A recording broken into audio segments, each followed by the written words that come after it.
अघोरी का आगमन भाग 1।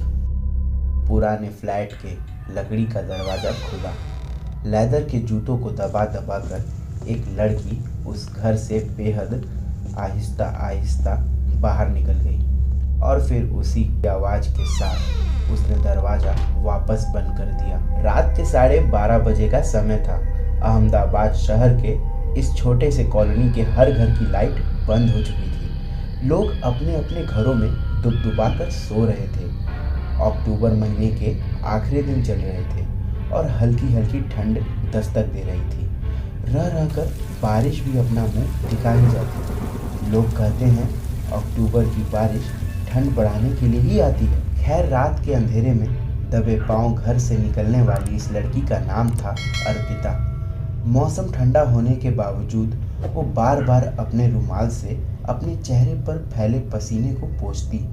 साफ साफ पता चल रहा था कि वो ये जो भी कर रही थी पहली बार कर रही थी। बहुत परेशान थी वो, घबराई हुई भी।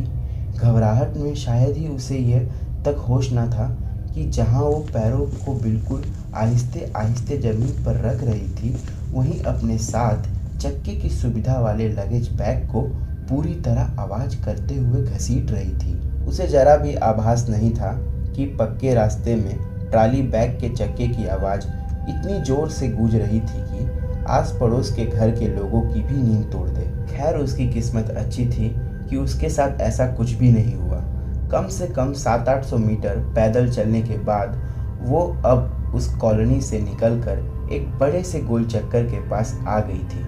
सामने फुटपाथ और फुटपाथ पर दूर दूर तक फैले बेघर लोग। दिन भर भीख, अपमान, बेइज्जती, झिड़क, भूख और जिंदा रहने के जंग के बाद अब रात में सर से लेकर पांव तक कंबल ओढ़े निश्चिंत सो रहे थे। लगभग 2 मिनट ही रुककर देखा उसने इन बेघर लोगों को और उसी पल घर छोड़ भागने का ये मूर्खों वाला प्लान उसके दिमाग से गायब ही हो गया। वो वापस मुड़कर जाने ही वाली थी कि अचानक उसके कानों में हल्के से एक आवाज़ आई जिसमें किसी के पायल की झनकार थी। पर अर्पिता को लगा जैसे ये पायल की आवाज़ उसे याद दिला रही है कि वो किसी मकसद से घर से निकली थी।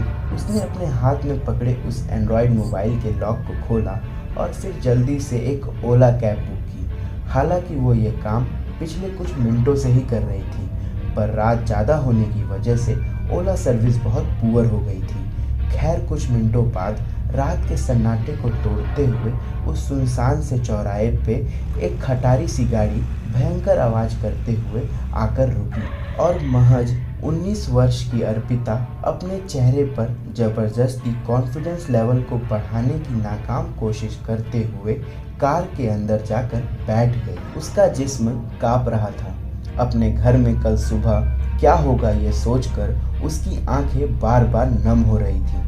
आंखें बंद कर वो बहुत धीरे धीरे बुदबुदा रही थी, सॉरी पापा, प्लीज़ फॉरगिव मी। लगभग आधे घंटे बाद ही कैब अहमदाबाद जंक्शन के बाहर आकर रुकी और अर्पिता जल्दी से अपने बैग को निकालकर गाड़ी से उतर गई। छोटे से पर्स से पैसे निकालकर उसने कैब वाले को पैसे दिए और फिर तेज तेज कदमों से चलते हुए वो स्टेशन के दूसरी तरफ चली गई। कैब बॉय कुछ देर तक पूरी तरह नर्वस अर्पिता को देखता रहा। उसे अंदाजा था कि इतनी रात में ये लड़की जरूर ट्रेन पकड़ने स्टेशन जा रही होगी, पर उसके अनुमान के बिल्कुल विपरीत अर्पिता स्टेशन के बिल्कुल दूसरी तरह जा रही थी। ट्रॉली बैग अभी भी उसी तरह आवाज़ करते सड़क पर दौड़ते हुए आगे बढ़ रहा था और अर्पिता की नज़र मोबाइल में गड़ी थी जिसमें वह गूगल मैप की मदद से मेहुल रेजिडेंट होटल ढूंढ रही थी।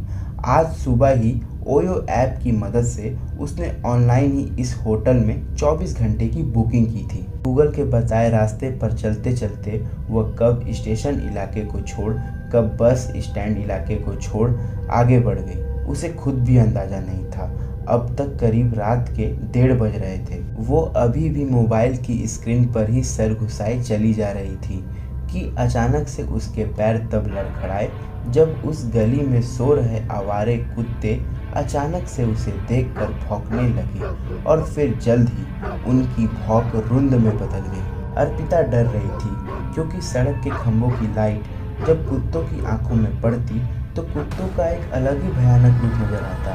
कुत्तों का भौंकना तो उसे समझ आता है, पर आखिर कुत्ते रो क्यों रहे हैं? अर्पिता के पापा कहते हैं कुछ बुरा, बहुत बुरा होने से पहले इन कुत्तों को भनक पड़ जाती है और अपने डर को वह रोकर प्रदर्शित करते हैं।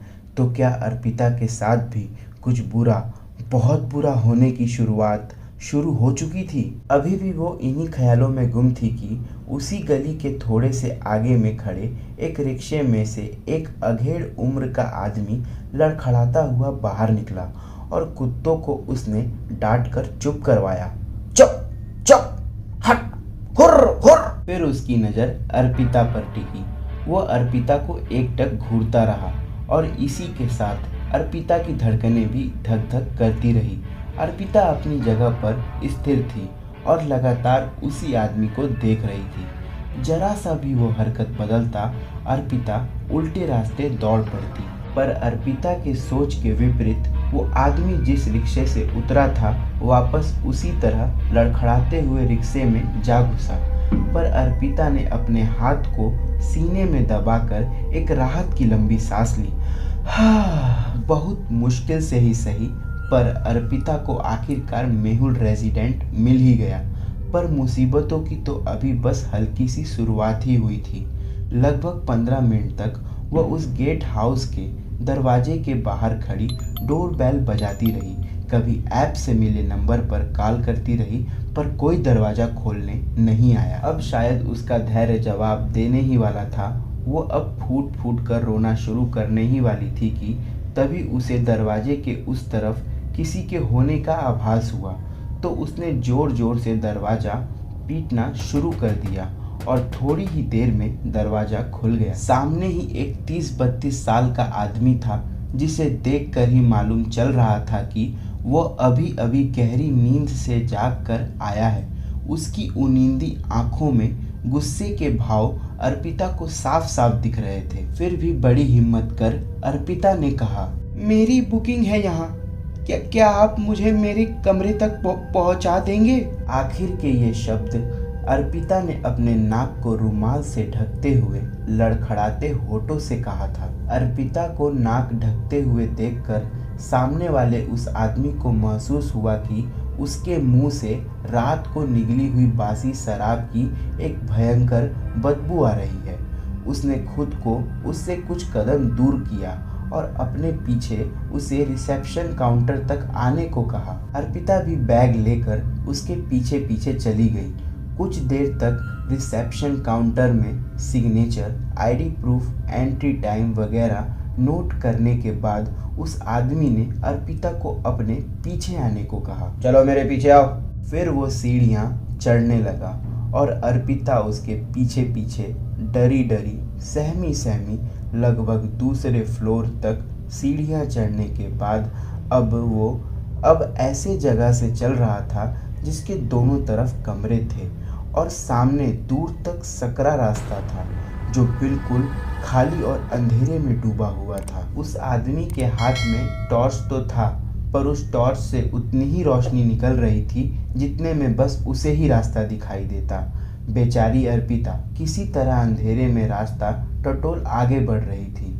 हालांकि मोबाइल में टॉर्च तो अर्पिता के भी था, पर पता नहीं क्यों डर और घबराहट से उसे ये याद भी नहीं आया। खैर, जैसे तैसे अर्पिता का कमरा आ ही गया और लॉक खोलने के तुरंत बाद वो बेहद हड़बड़ा कर कमरे में घुसी और झट से कमरे का दरवाज़ा उसने उस आदमी के मुंह पर ही बंद कर दिया और कमरे के अंदर घुसकर लंबी लंबी सांस लेने लगी। वो पूरी तरह पसीने से भीगी हुई थी, पर कमरे के अंदर उसे काफ़ी सुकून महसूस हो रहा था। वो धीरे धीरे कंफर्टेबल महसूस कर रही थी कि अचानक ही वो अपने बेड की तरफ देखकर चीख पड़ी। इतनी जोरदार चीख कि तुरंत ही पड़ोस के कमरे में रह रहे कुछ लोग उसके दरवाजे को पीटने लगे।